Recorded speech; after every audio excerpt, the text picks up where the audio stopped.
जो अकेले और असहाय हो गए हैं। हे प्रभु, आप उनके सहायक बनिए। हे प्रभु यीशु, जैसे आपने नाइन की विधवा के बेटे को जीवित किया, जैसे आपने लाजर को मृतकों में से उठाया, जैसे आपने अंधों को दृष्टि दी, वैसे ही आज हम आपसे एक चमत्कार मांगते हैं। हम अपने प्रियजनों के लिए जीवन की प्रार्थना करते हैं। हे प्रभु, रात की इस घड़ी में जब हर ओर शांति है, हम आपके पवित्र नाम को पुकारते हैं। आपके चरणों में गिरकर कहते हैं, हे प्रभु, दया कीजिए, चंगा कीजिए, बचाइए। हे यीशु, आपने कहा, आओ सब परिश्रमी और बोझ से दबे हुए लोगों, मैं तुम्हें विश्राम दूंगा। मत्ती 11:28।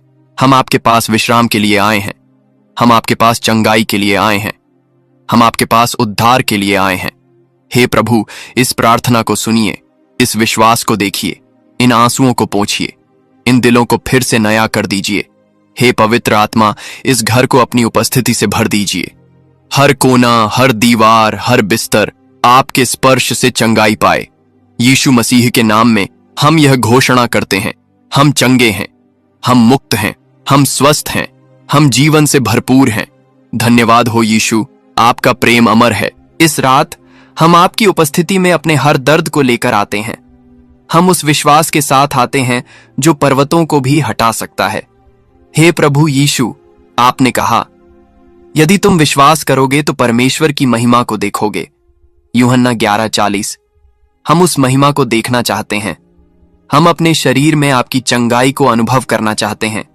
जो रोग वर्षों से बना हुआ है, जो इलाज से नहीं गया, जो लोगों की नजर में असंभव है, हे प्रभु, आप उसे अपनी महिमा से अभी समाप्त करें। हम आपके पवित्र वचन को थामते हैं। हे मेरे प्रिय, मैं यह प्रार्थना करता हूं कि तू सब बातों में कुशल और तंदुरुस्त रहे। 3 यूहन्ना 1:2। हे परमेश्वर, आप चाहते हैं कि हम स्वस्थ रहें, तो फिर कोई बीमारी हम पर अधिकार नहीं जमा सकती। हम अपने जीवन को आपके हाथ में देते हैं। हमें स्पर्श कीजिए, हमें शुद्ध कीजिए, हमें ऊंचा उठाइए। हे प्रभु, जो दवा काम नहीं कर रही, उसे आप स्वर्गीय स्पर्श के द्वारा प्रभावी बना दीजिए। जो डॉक्टर हार मान चुके हैं, उनके ऊपर आप अपने अद्भुत ज्ञान से काम कीजिए। हर कैंसर कोशिका मर जाए यीशु के नाम में। हर संक्रमण समाप्त हो जाए प्रभु के स्पर्श से। हर बुखार, खांसी, दर्द, थकावट यीशु मसीह के नाम में अभी चला जाए। हम जानते हैं जब आप बोलते हैं तो तूफान भी शांत हो जाते हैं। जब आप आदेश देते हैं तो मृत्यु भी रुक जाती है। तो हम आज आपके वचन की सामर्थ्य में भरोसा करते हैं। हे पिता, हम उस महिला की तरह हैं जिसने 12 वर्षों तक रक्तस्राव सहा, लेकिन उसने केवल आपके वस्त्र का स्पर्श किया और चंगी हो गई। मरकुस 5:28-29। हे प्रभु, हम वस्त्र को छूते हैं, हमें भी उसी तरह की चंगाई दीजिए। प्रभु, आपने कहा, मांगो तो दिया जाएगा, ढूंढो तो पाओगे, खटखटाओ तो तुम्हारे लिए खोला जाएगा। मत्ती 7:7। हम मांगते हैं चंगाई, हम ढूंढते हैं उद्धार, हम खटखटाते हैं आपके द्वार पर। जो आत्मा निराश हो गई है, उसे आप आशा दीजिए। जो हृदय टूट गया है, उसे आप जोड़दाश दीजिए। जो आत्मा डर में जी रही है, उसे आप शांति दीजिए, क्योंकि आप शांति के राजकुमार हैं। यशायाह 9:6। हे यीशु, हम जानते हैं कि आपकी उपस्थिति में पहाड़ पिघलते हैं। आपकी निकटता में असंभव संभव होता है। तो इस रात आपकी उपस्थिति हमारे कमरे को भर दे। जो बिस्तर पर पड़ा है वह उठ खड़ा हो प्रभु के नाम में।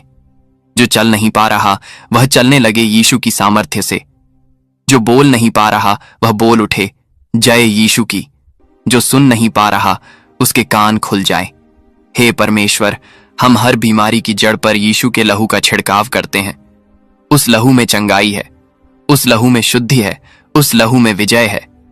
आपके लहू के द्वारा हम मृत्यु से जीवन की ओर बढ़ते हैं। हम कमजोरी से सामर्थ्य की ओर बढ़ते हैं। हम हानि से बहाली की ओर बढ़ते हैं।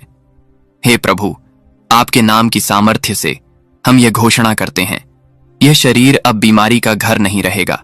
यह आत्मा अब दुख का स्थान नहीं रहेगी। यह जीवन अब अंधकार में नहीं चलेगा। हम विश्वास करते हैं कि यह रात चंगाई की रात है। यह रात अद्भुत कार्यों की रात है। यह रात नए जीवन की शुरुआत है। धन्यवाद हो यीशु, आप हमारे साथ हैं। आप हमारे लिए लड़ते हैं। आप हमारे शरीर को नया बना रहे हैं। हे प्रेमी परमेश्वर, आपने रात दी ताकि हम विश्राम करें, पर जिनका शरीर रोग से थका है उनके लिए यह रात भी बोझ बन गई है।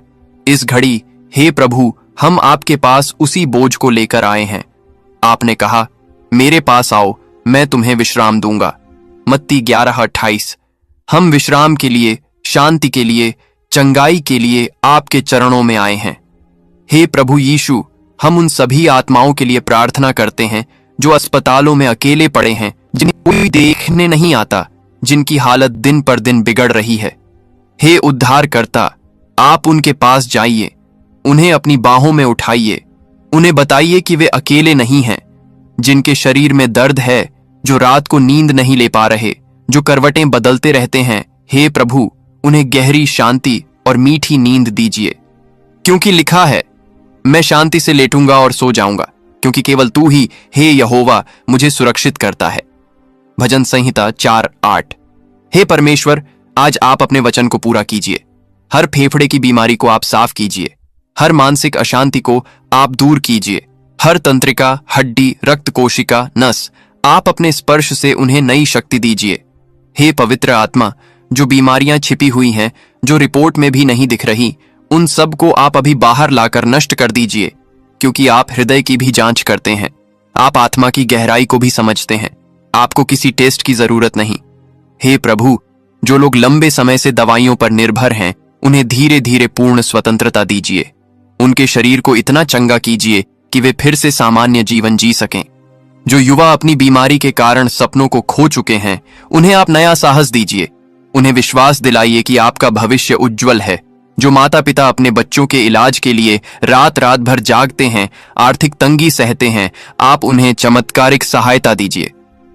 हे परमेश्वर, आप यरूशलेम के ऊपर रोए थे, आपने भी पीड़ा को महसूस किया है, इसलिए आप हमारे दर्द को समझते हैं, हमारे आंसू गिनते हैं, हमारी आहें सुनते हैं, हमारी पुकारों का उत्तर देते हैं। हे प्रभु यीशु, हम उन डॉक्टरों, नर्सों और देखभाल करने वालों के लिए भी प्रार्थना करते हैं जो थकान के बावजूद सेवा कर रहे हैं। आप उन्हें नई ऊर्जा, धैर्य और सामर्थ्य दीजिए।